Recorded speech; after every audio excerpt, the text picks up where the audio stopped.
welcome back. Last time when we left off, we had the player um, just moving in place, as you can see, moving in place. And in this particular video, it will be a short one. We'll just look at how the player can move towards the forward direction. Okay, so looking back at our code, you would realize that we have his move speed, how fast the player should move, and we have defined the move function where we have um, the variable, the horizontal axis, the inputs for keyboard, the vector, the direction in which the player should move, and the animation that should play, right? But we are not actually moving the player towards that direction. Now, I made mention of vector components in our Unity for Absolute Beginners tutorials, and I made mention of vector 2, vector 3, and in some cases vector 4. Now, what vector 2 does, it takes two parameters, the horizontal axis and then the vertical axis, and then we are saying that the player should only move in the horizontal axis with the vertical axis being 0. So the horizontal axis will take the input for horizontal, which is either A or D, or your arrow keys left or right. Now, what we want to do is now translate this character towards that direction, that horizontal direction.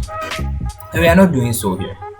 And just the speed here now tells that the animator should run this horizontal. It should run this animation, which is in the animator, by this value, or by this by this speed value, which the maximum value in the animator is 1, because in the animator the maximum value is 1 for horizontal. Okay, so what we are going to do is, for this directional movement, we're going to remove this move speed because we don't actually need it.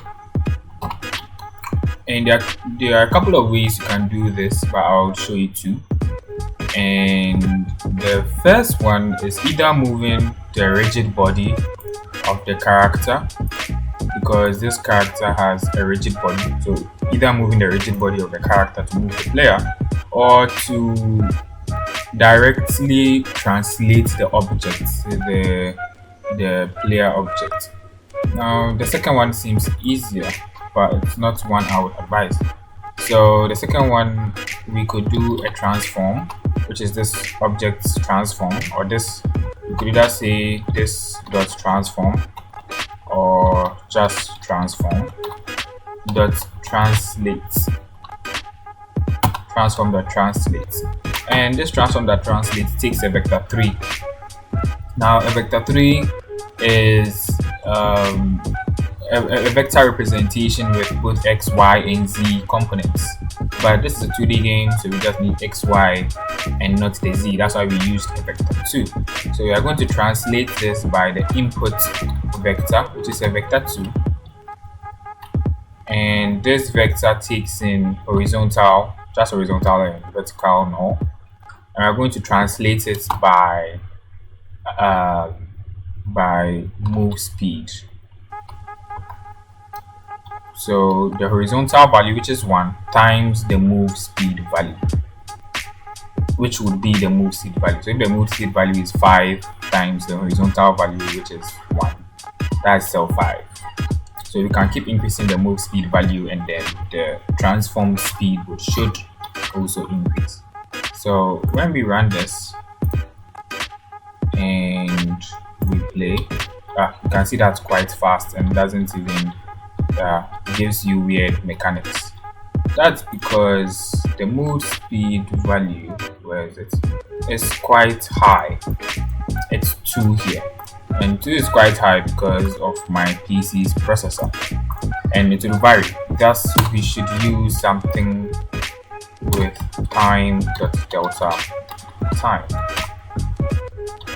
which cuts across all processing speeds.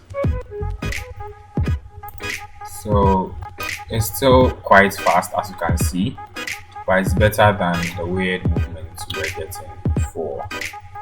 And with this, now you just have to specify the kind of value you are looking for, which correlates with the exact movement you are looking for.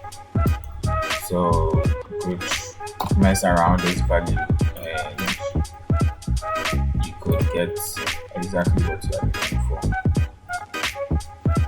But you can see a little gliding before he starts running. We will fix all those in later videos. And you can keep messing around with this till you get that. So that's one way of doing it, by directly translating the object. The second way of doing this is by using a rigid body, which I said. So by taking this out, we can now, or let me rather comment it out. Sorry. So would do a public rigid body 2B, and we'll call it RB, which is rigid body, and would assign it in the inspector. So we'll drag this rigid body into this rigid body RB, and that takes care of that. So what we are going to do is now we are going to use the velocity of the rigid body, which is actually a function, rigid body dot velocity, or RB dot velocity, and we are going to equate that to input, which is the input vector, times move speed, which is the speed of the object. And that's basically it for the second one.